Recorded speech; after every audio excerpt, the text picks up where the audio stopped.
Donald Trump.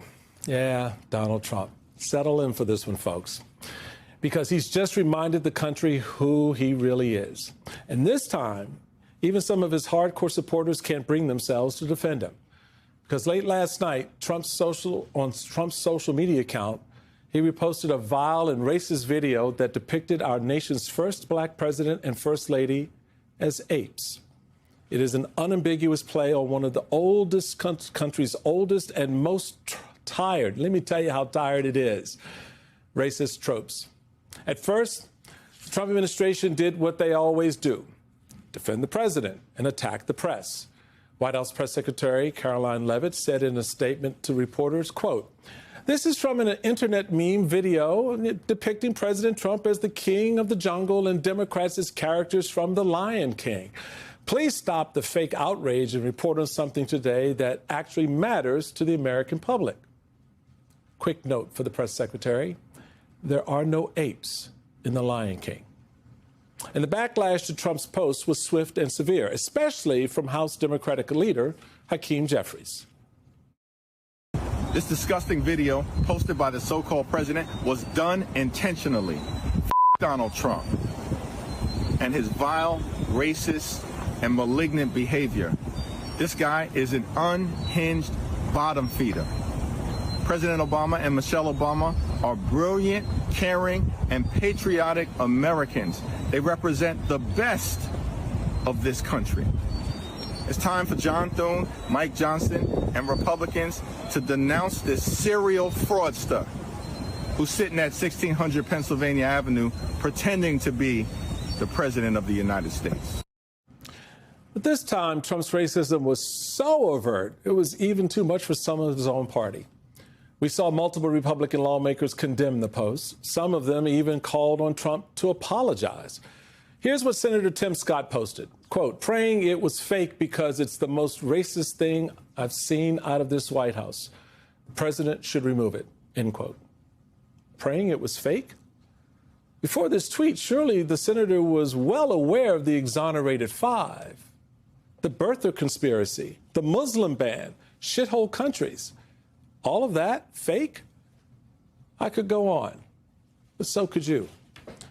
But none of those Republican members of Congress who sent out a tweet today had enough courage to say what this three-time Trump voter told C-SPAN.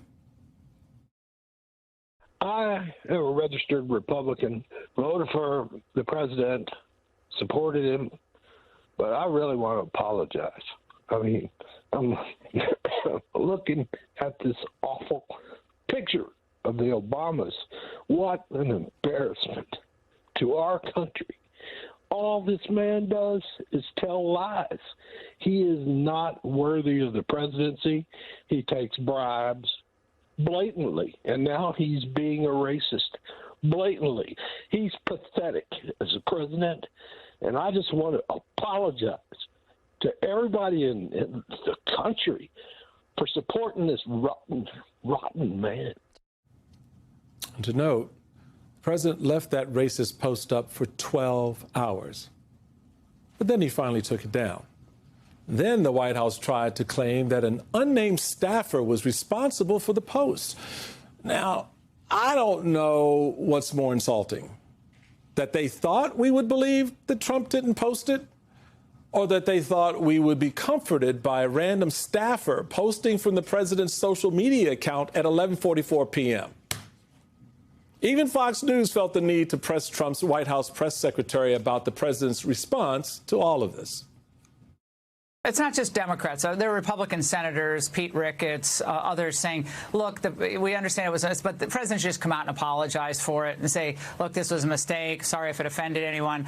Why not? Well, look, I won't get ahead of the president, Laura, and he may be speaking with the press later today. Okay. She doesn't want to get ahead of the president. Well, moments later, Trump had the opportunity to apologize. And this is what he said. Mr. President, a number of Republicans are calling on you to apologize for that post. Is that something you're going to do? No, I didn't make a mistake. What mistake? You didn't make a mistake. The president also claimed he simply did not see the racist part of that video before it was posted in his name. Folks, I don't know about you. I don't believe him. Remember, Trump left that post up for 12 hours.